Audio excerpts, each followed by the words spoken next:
The first time I saw the cabin, bathed in morning light with mist rising off the lake, I knew it had to be mine. Not just for me, for all of us. My family had never owned anything like this before, and I was going to be the one to change that. Funny how dreams can turn into nightmares. I'm Paris, and this is the story of how I bought my dream cabin, lost it to my own family's betrayal, and learned that sometimes the hardest thing isn't achieving your goals. It's protecting them from the people you love. "You really did it," my mother Shanice whispered when I first showed them around. Her fingers traced the wooden banister, eyes wide as she took in the vaulted ceiling and wall of windows overlooking the water. "How could you afford this?" "I've been saving for 3 years, Mum. Every bonus, every raise, living in that tiny studio apartment." I couldn't keep the pride from my voice. "Worth every penny, right?" My father, Norman, just grunted, already heading for the deck with his coffee. Classic dad. Emotions weren't his thing. My sister Layla bounced from room to room, squealing about Instagram possibilities.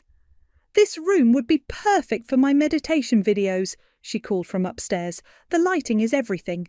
I smiled, picturing summer barbecues, Christmas mornings, family game nights by the stone fireplace. Sure, we had our issues. What family doesn't? But this place would bring us together. I was certain of it.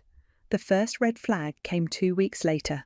I drove up for the weekend and found empty wine bottles in the recycling bin. Weird, since I hadn't been there in days. "Oh, I stopped by with the girls," Mum said when I called. "The key you gave us, we're allowed to use it, right?" "Of course," I said quickly. "Just maybe let me know next time." But they didn't. Instagram posts started popping up. Layla doing yoga on my deck, Mum hosting her book club in my living room. When I tried to plan a family weekend, there was always an excuse. "Oh, honey, this weekend's not good," Mum would say. "Your father has golf, and Layla's got that influencer thing." I swallowed my disappointment and focused on work. The cabin could wait. Family takes time to adjust, right? Then came the renovation demands. "The kitchen needs updating," Mum announced during a rare dinner together. "Those countertops are so dated, and the guest bathroom, that tile has to go." "I like it as is," I said.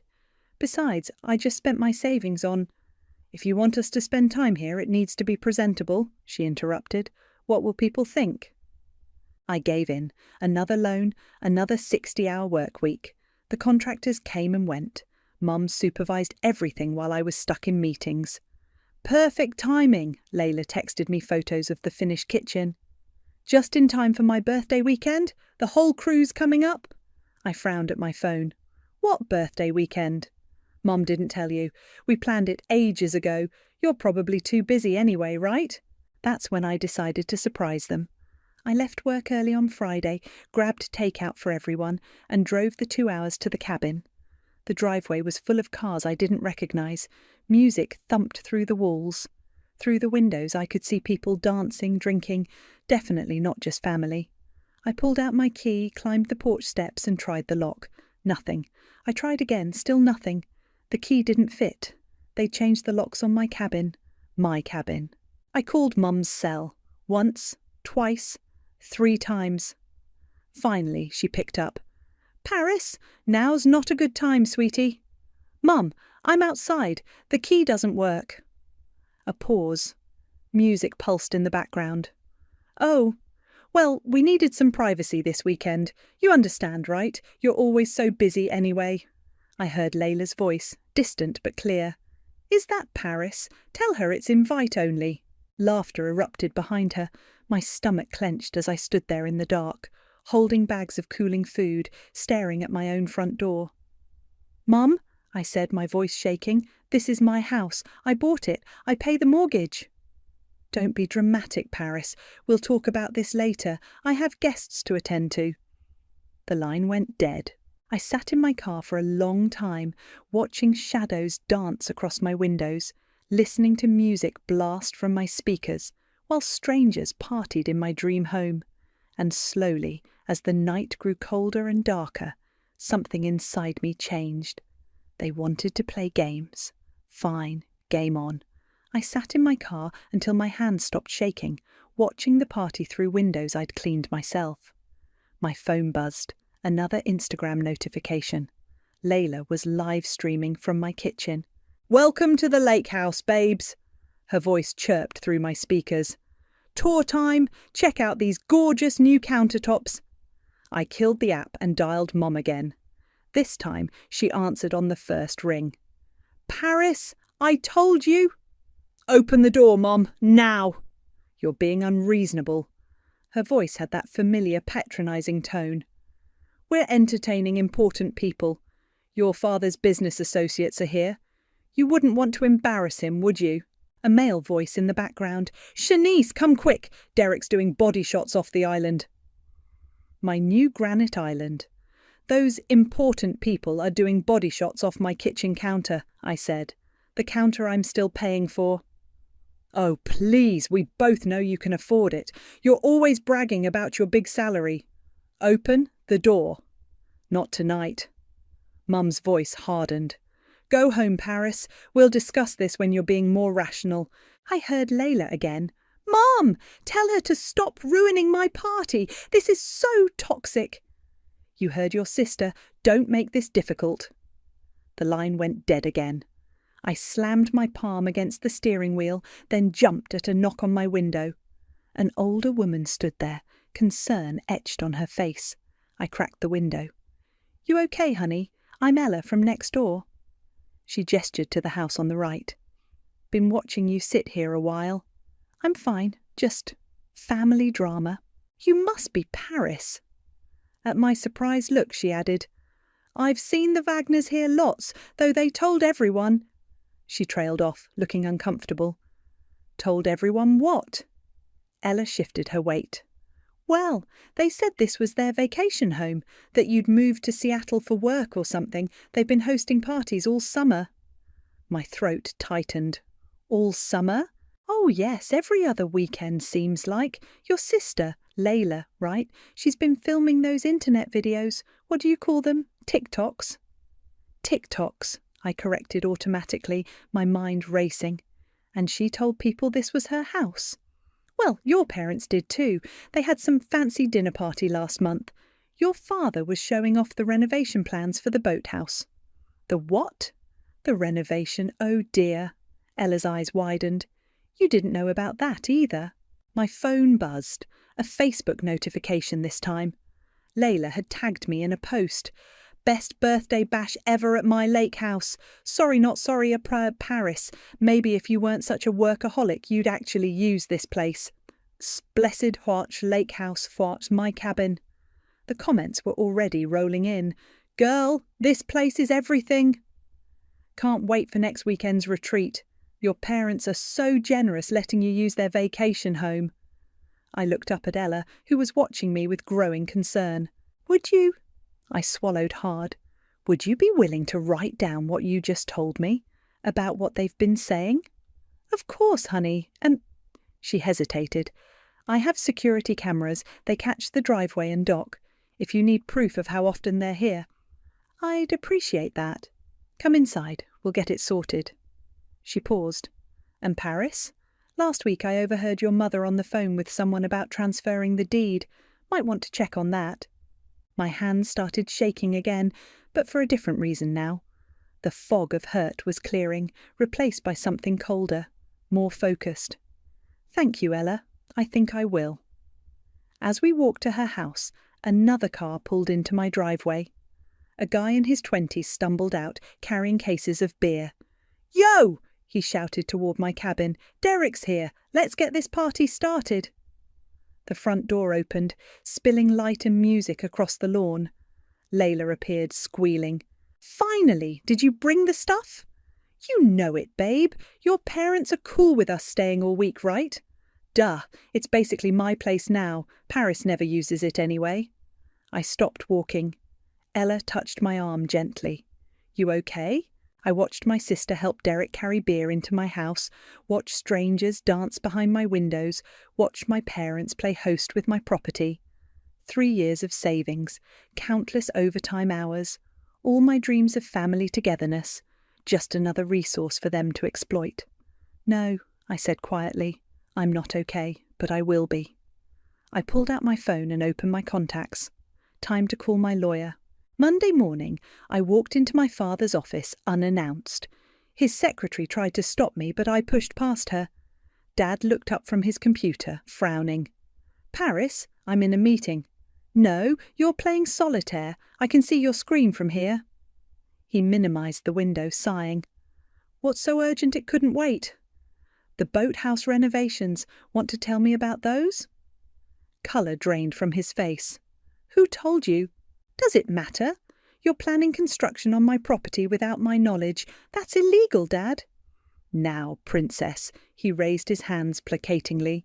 "Don't be dramatic. You'll inherit it eventually anyway. We're just expediting some improvements." "Inherit?" I laughed. "I already own it. I bought it with my money." "And where did you learn to make that money?" He leaned back, smug. "Who paid for your education? Your first car? Everything you have is because of us. I paid back every penny of my student loans, and that used Civic was hardly a gift. You made me work at your warehouse every summer to pay it off."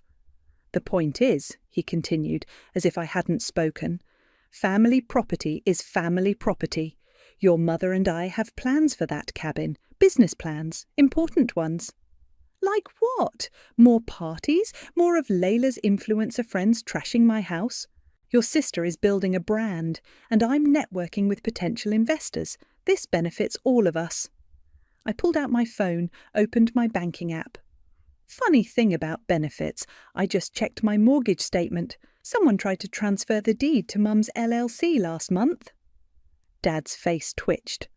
That was a misunderstanding. "Really? Because it looks like fraud to me. Good thing the bank flagged it." "Your mother was just trying to streamline things, for tax purposes." "Tax purposes?" I slammed my hands on his desk. "You tried to steal my house!" "Lower your voice," he hissed. "Someone will hear." "Good! Let them hear! Let them know how you and Mom—" "We're underwater, okay?" He snapped, voice breaking. "The business, my investments, all of it. We needed collateral for a loan." I stepped back, staring at him. "So you tried to steal my cabin?" "Borrow," he corrected weakly. "We would have fixed everything before—" "Before what? Before I noticed? Before you lost that too?" He wouldn't meet my eyes. My phone buzzed. An email notification from Gabriel Howard, the realtor I'd contacted yesterday. "Ms. Wagner, I've reviewed your situation. We have several interested buyers if you're ready to discuss options. The current market strongly favours sellers." I looked at my father, this man who taught me about integrity, about working hard, about family. He was still staring at his desk. "I'm selling it," I said quietly. His head snapped up. "You can't. Watch me. Your mother will be devastated. Layla's building her following there. My business contacts. Not my problem. Paris, please." He stood up, desperate now. "We can work something out. A rental agreement maybe. Or you could sign it over to us and—" "And what? Trust you'll do the right thing? Like you trusted me with a key to my own house?" "That was your mother's idea. She thought I'd give in, like always." I headed for the door. "Not this time." "Paris," he called after me, "don't do anything rash. Let's talk about this as a family." I turned back one last time. "We stopped being a family the moment you changed those locks." My phone buzzed again as I walked out. Gabriel Howard. "Available to meet this weekend?" I typed back, "Yes, the sooner the better."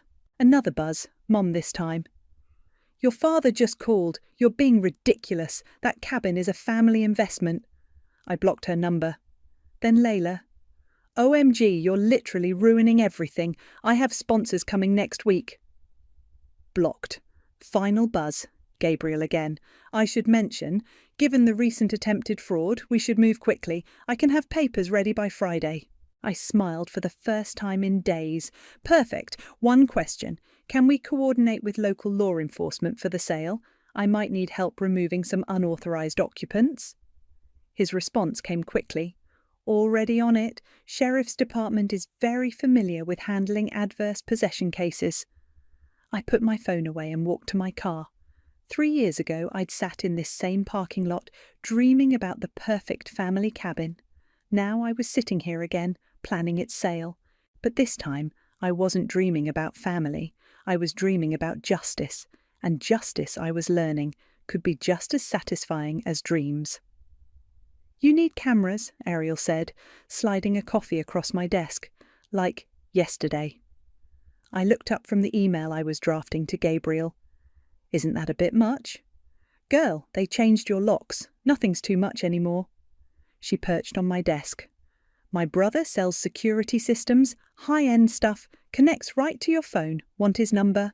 Before I could answer, my phone lit up with another Instagram notification. Layla doing yoga on my dock. Morning meditation at the family lake house. Chi blessed, ki namaste, ki lake house yoga. "Call him," I said. 2 days later, I watched through my phone as a cleaning service Mum had hired wandered through my house. They opened closets, cabinets, drawers, places they had no business being. "See?" Ariel peered over my shoulder at the feed. "Told you they're nosy." The cameras caught everything. Mum giving house tours to her friends. "Yes, we've had this place for years. Paris manages it for us, but it's a family property." Dad hosting poker nights. All my investment, of course. Paris just helped with the paperwork. Layla was the worst. She'd moved in half her wardrobe, converted my office into a content studio, and treated the place like her personal party pad. "Holy shit," Ariel whispered as we watched Layla's friend Derek lay out lines of white powder on my coffee table. "Is that—" "Evidence," I said, taking screenshots. "That's what that is." The next morning, I met Gabriel at a coffee shop downtown. He was younger than I expected, professional but with kind eyes. "I've reviewed everything," he said, spreading out papers. "The attempted deed transfer, the unauthorized occupancy, the documented damage." He paused the video I'd sent him. "And what appears to be illegal substances on the premises." "Can we use any of this?" "All of it, but—" He hesitated. "Are you sure you want to go this route? Family disputes can get ugly." "They're already ugly. I just want what's mine." He nodded. "Then let's talk strategy. The market's hot. We could list by next week. But first we need to handle the occupancy issue." "You mentioned the sheriff?" "Yes. Given the evidence of illegal activity, they're quite interested. We can coordinate the eviction with the sale announcement." My phone buzzed. Layla again. "Big news coming soon. Lake house renovations starting next month. Wait till you see what we're doing with the boathouse." I showed Gabriel the post. "How soon can we move?" "I have buyers ready to view this weekend, if we list Friday." "Perfect. They're planning some big party Saturday night. Let's do it then." He raised an eyebrow. "You want to list while they're having a party?" "Trust me, it's better this way." I pulled out my own folder. "Here's everything. Deed, mortgage statements, tax records, insurance, plus screenshots of their social media posts claiming ownership. And the security footage, uploading to your email now, including timestamps of when they changed the locks." Gabriel whistled softly. "You don't mess around." "They taught me that," I said. "Family lesson number 1, always keep receipts." Back at work, Ariel was watching the camera feed again. "Your sister's planning something big.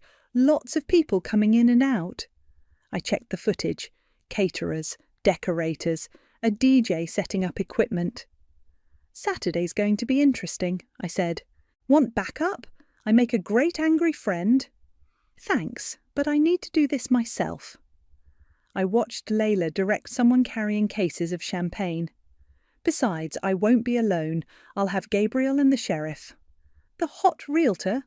Ariel grinned. "Girl, please tell me you're getting his number after this is over."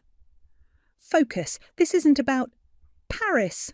Mum's name flashed on my phone. I'd unblocked her temporarily, waiting for this call. "What's this I hear about a realtor?" "Oh, you noticed? Funny how information spreads when you're watching someone's house." "This isn't funny. Cancel whatever you're planning. Your father's investors are not my problem, neither is Layla's party." "Party? What party?" I smiled. Check your daughter's social media. Seems she's planned quite the event for Saturday. Shame if anything interrupted it. Paris Wagner, don't you dare. Got to go, Mum. Meeting with my realtor. By the way, how's that boathouse renovation coming along? I hung up as she sputtered. Within minutes, my phone exploded with texts. Dad, let's discuss this rationally. Layla, you're ruining my life. Mum, your father's having chest pains from stress. I turned off my phone and looked at Ariel. Want to help me pick out an outfit for Saturday? Something black, she said. You're going to a funeral. No, I corrected her, watching another box of liquor being carried into my house through the security feed. I'm going to a wake for all their lies. Friday afternoon I called Layla.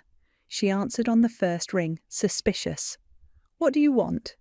Just checking about tomorrow night, I said sweetly. Wanted to make sure I wouldn't be interrupting anything. You're not invited, she snapped, and you can't stop us. Mum and Dad already said.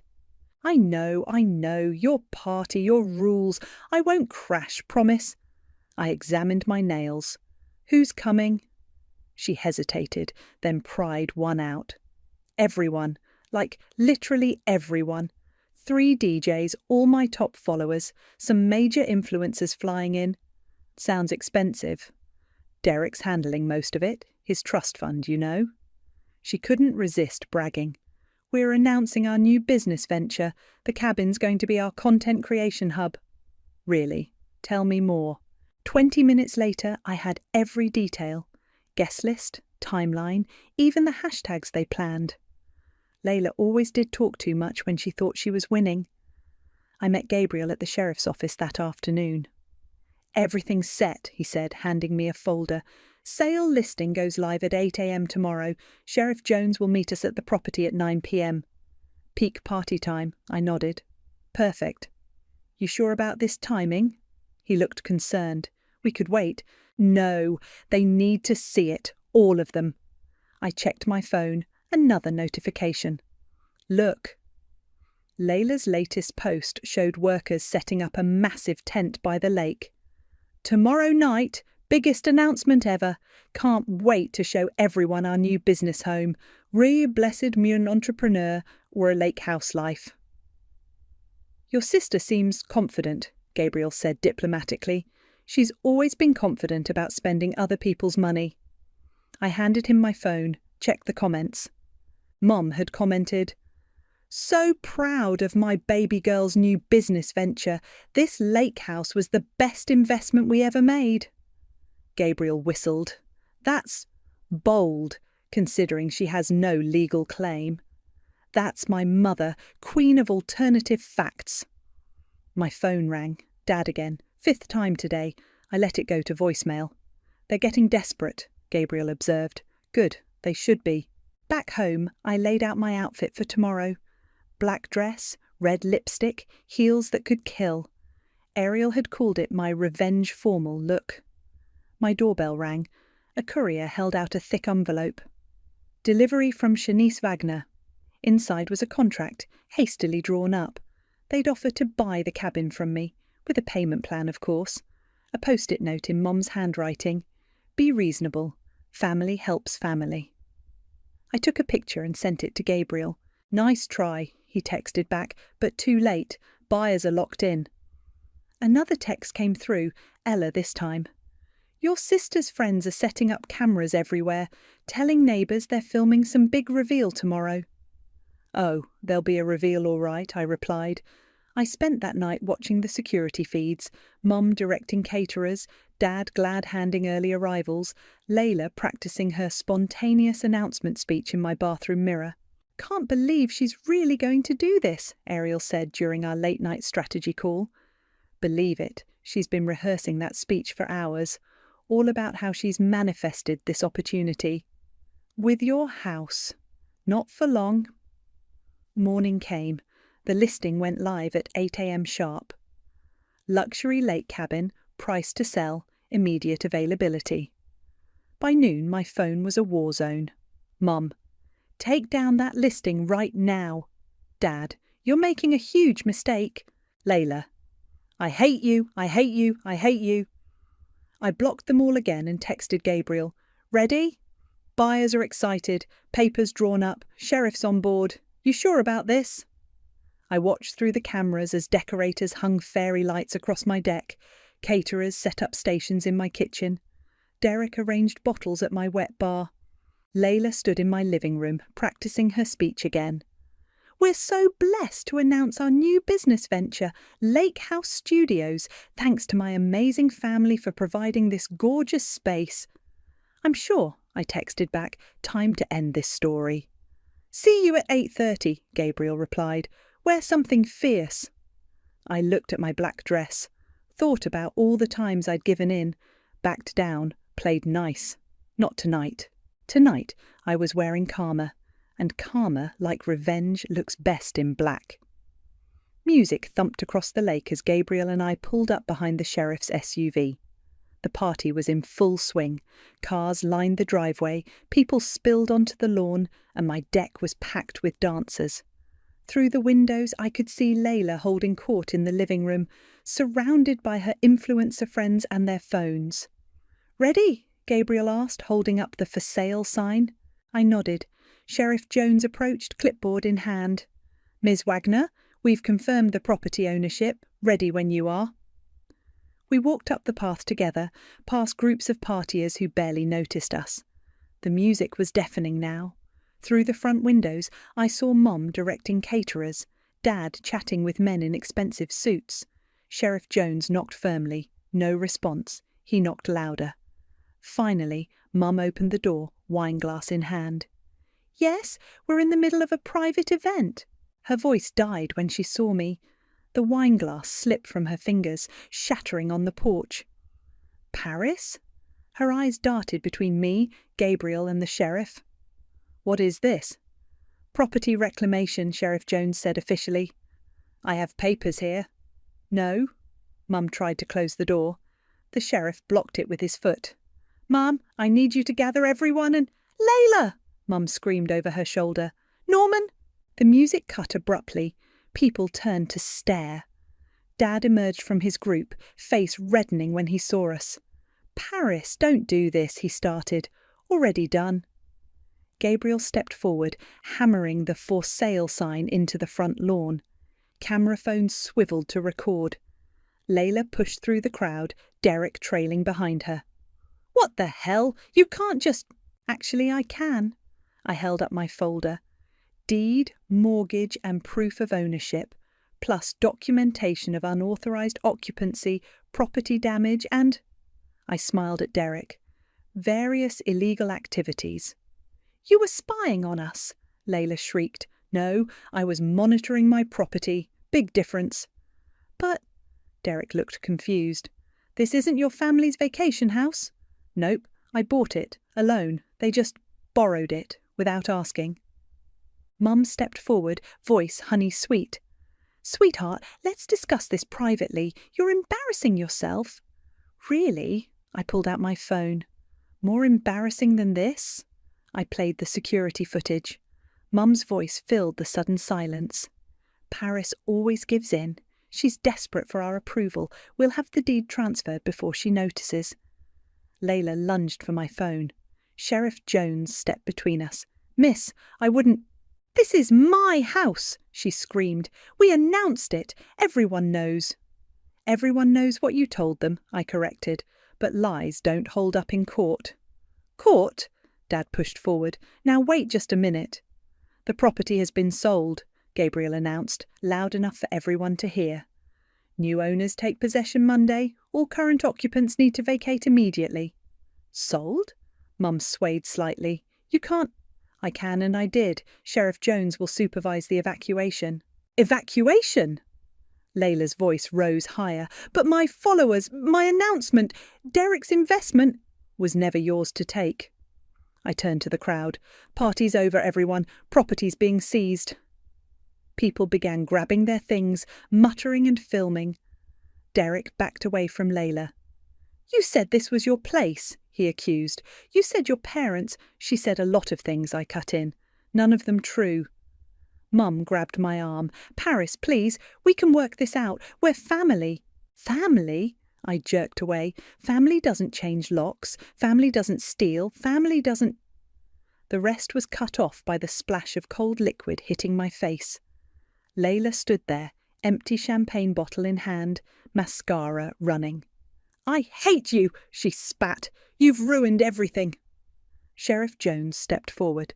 "Miss, that's assault. Would you like to press charges?" I wiped my face, feeling the champagne soak into my dress.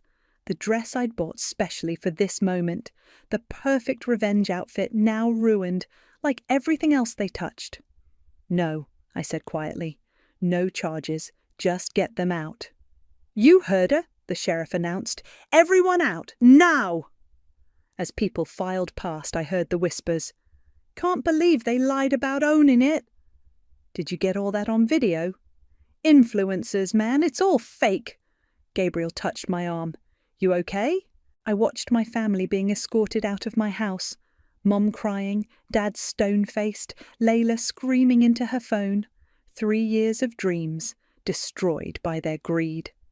"No," I said honestly, "but I will be." The music had stopped. The party was over.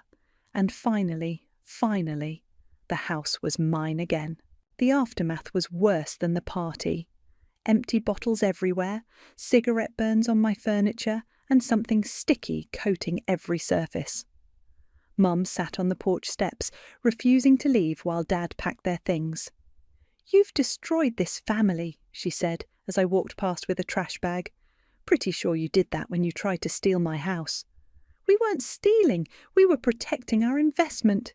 "What investment?" I spun around. "Show me one receipt, one payment, $1 you put into this place." She looked away. Inside, Layla was shoving clothes into bags, still ranting into her phone. "My followers are devastated. We had sponsorship deals lined up, brand partnerships." "Not your house, not your deals."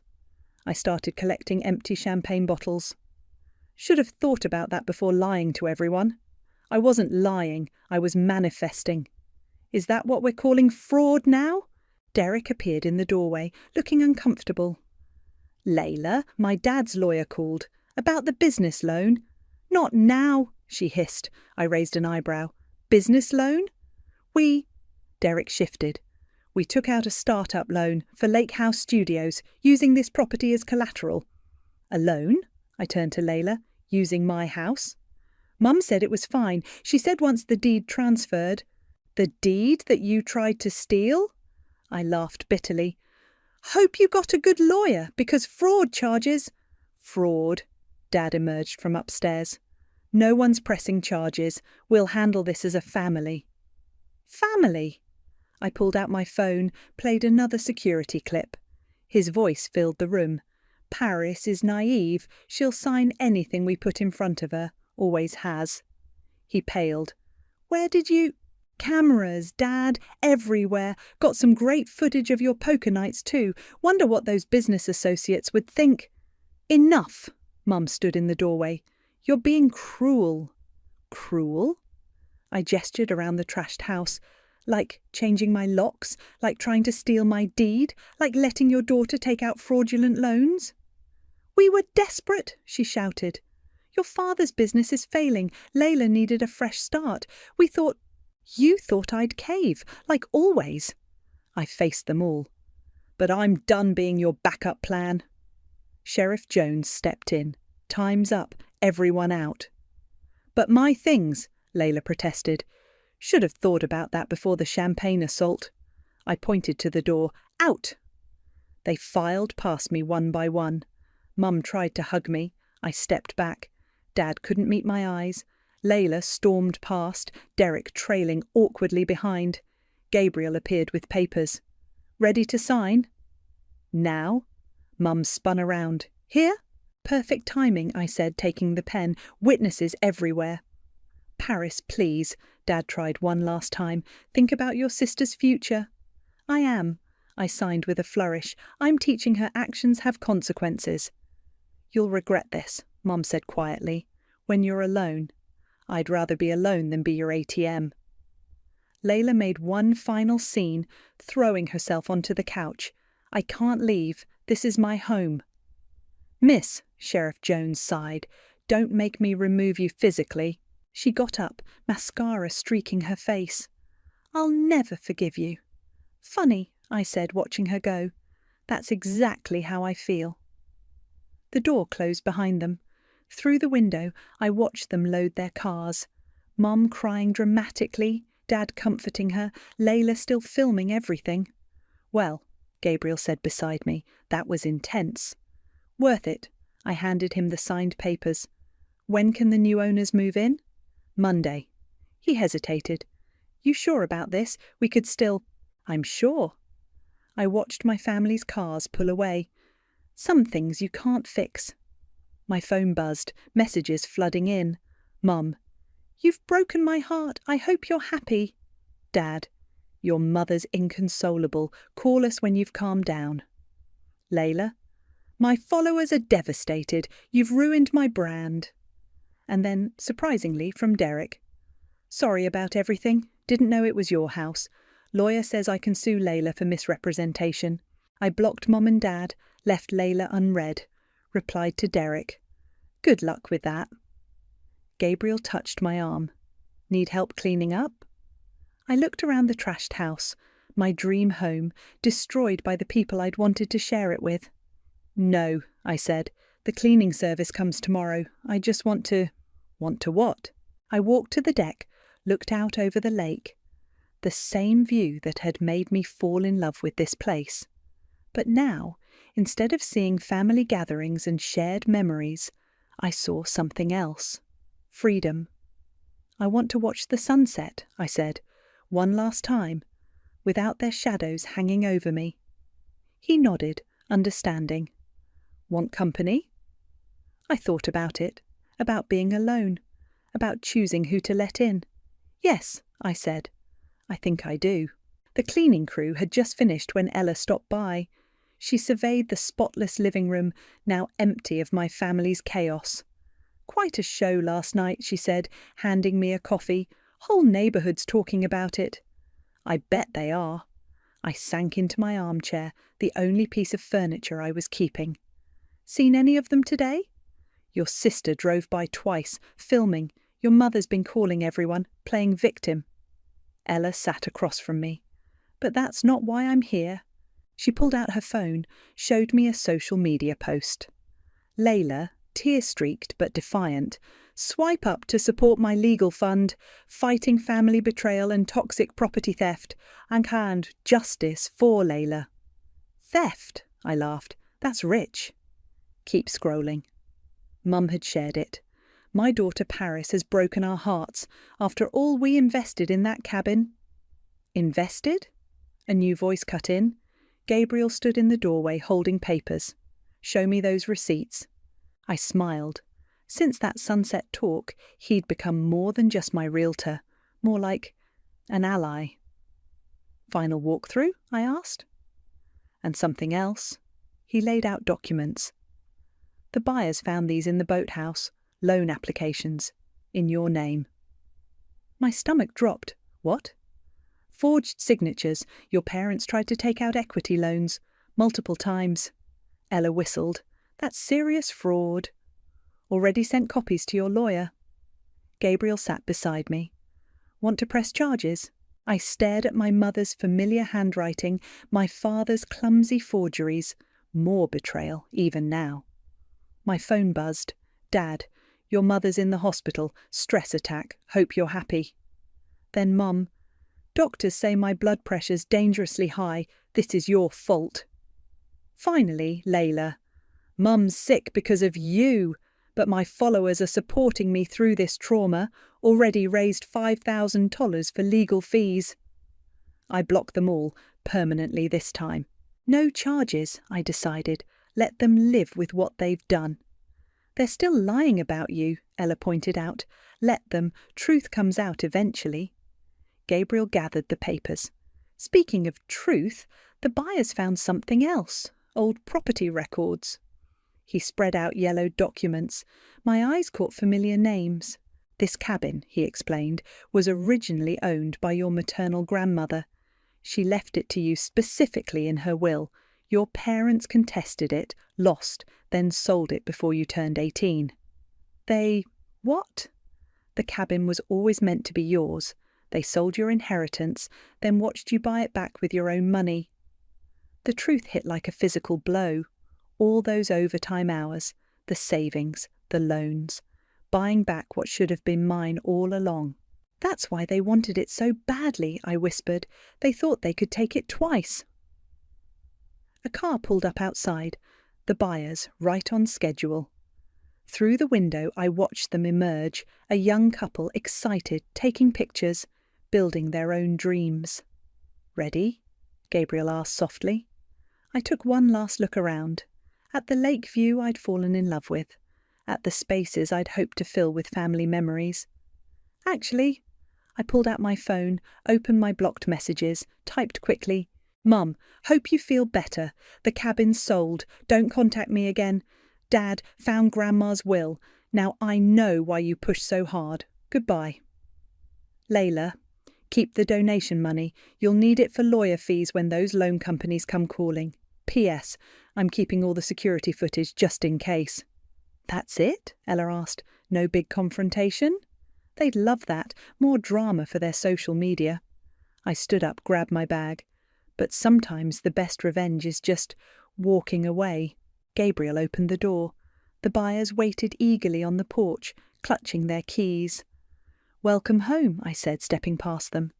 "Aren't you sad to sell?" the wife asked. "It's such a beautiful place." I thought about my family, about betrayal, about the peace I felt right now, walking away from their chaos. "No," I said honestly. "Sometimes beautiful things aren't meant for us. Sometimes they're just stops along the way." I walked to my car, where Gabriel waited. Ella hugged me goodbye. "What now?" she asked. I looked at the cabin one last time, not with sadness or anger, but with something lighter, freedom maybe, or hope. "Now?" I smiled. "I build something new, something that's just mine." I got in my car, Gabriel beside me, and drove away from the dream I'd outgrown. Behind me, my family's lies crumbled like sandcastles in the tide. Ahead lay something better, my own truth, my own path, my own happy ending. No family drama required,